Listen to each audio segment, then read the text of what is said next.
Hey Beth, hey Jacob. I've got another bedtime story for you. Again, I'm at work tonight, so I'm sorry I can't be there to read you this story.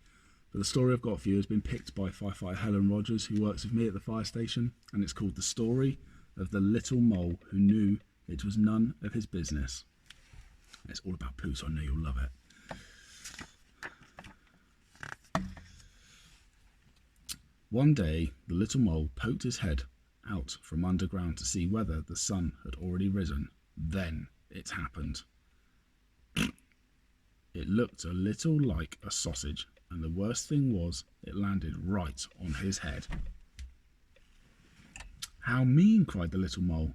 "Who has done this on my head?" But he was so short-sighted that he couldn't see anyone around. "Did you do this on my head?" he asked the dove who was flying past. "Me? No, how could I?" "I do it like this," she answered, and splish, a moist white blob landed on the ground right next to the little mole. His right leg was splashed with white. "Did you do this on my head?" he asked the horse who was grazing in the pasture. "Me? No, how could I? I do it like this." Thump! 5 big, fat, horsey apples plopped down within a hair's breadth of the mole. He was very impressed. "Did you do this on my head?" he asked the hare. "Me? No, how could I? I do it like this." And a rat-a-tat-tat, and 15 little round beans shot past the mole's ears. Wow. "Did you do this on my head?" he asked the goat, who had been dreaming a little. "Me? No, how could I? I do it like this," she replied, and plippity-plop, a pile of toffee-coloured little balls tumbled on the grass. The little mole found them almost appealing.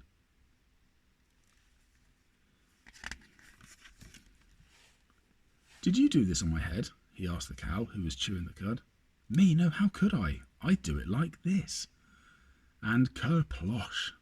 A great big brownish-green pancake flopped onto the grass just next to the mole.